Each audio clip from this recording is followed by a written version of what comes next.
আল্লাহ রাসূল সাল্লাল্লাহু আলাইহি ওয়াসাল্লাম স্পষ্ট হাদিসের বর্ণনা, মান রাআ মিনকুম মুনকারান ফালইয়ুগাইয়িরু বিয়াদি, যখন তোমাদের মধ্যে কেউ কোনো খারাপ কাজ করতে দেখো তখন সেটাকে তোমরা হাত দ্বারা বাধা প্রদান করো।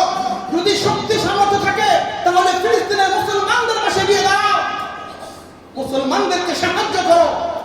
হ্যাঁ, তোমার সেই শক্তি, সেই সামর্থ্য, সেই সুযোগ তোমার কাছে নাই।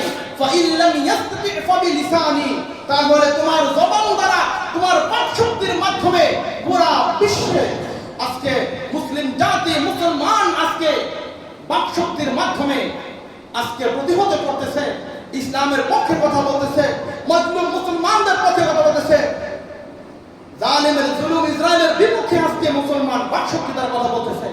ফাইল্লাম ইয়াসতাতি ফাবিকলবিহি, যদি তোমার বাকশক্তি দ্বারা, লেখালেখির মাধ্যমে যদি তুমি না পারো, তাহলে তুমি কলব দ্বারা কমসে কম তাদেরকে ঘৃণা করো, ইহুদি খ্রিস্টানদেরকে প্রতিবাদ জানাও।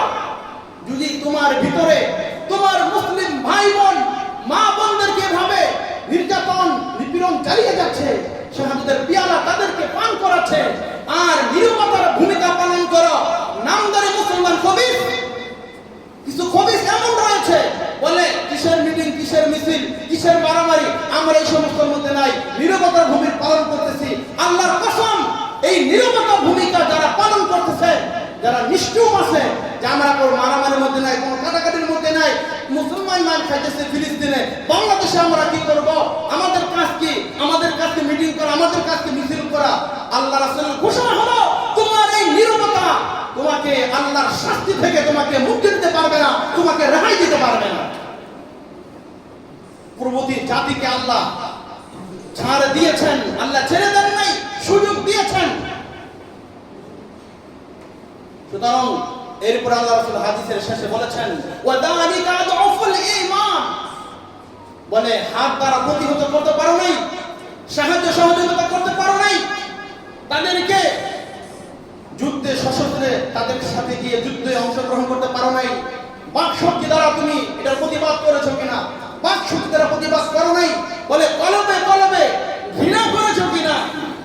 ইসরায়েলের হাতে মুসলমান আজকে এভাবে মজলুম হচ্ছে, শাহাদাতের পিয়ালা পান করতেছে, তোমার দিলে কি একটু মায়া লাগে না? তোমার অন্তরে কি একটু ব্যথা লাগে না? কেমন মুসলমান তুমি?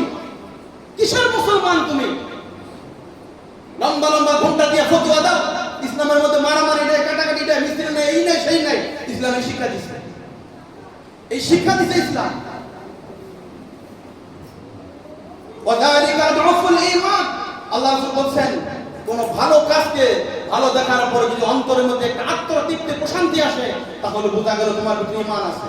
কোন খারাপ কাজ, গর্হিত কাজ, জুলুম অত্যাচার যখন দেখবে, তখন তোমার ভিতরে অনুভূতি, একটা অনুশোচনা, তাদের প্রতি মায়া, মহব্বত, ভালোবাসা তোমার অন্তরের মধ্যে যদি থাকে, তাহলে বুঝতে হবে তোমার ভিতরে ঈমান আছে। আর না হয় ঈমানের ৭৭টা শাখা, একটা শাখা তোমার ভিতরে নেই।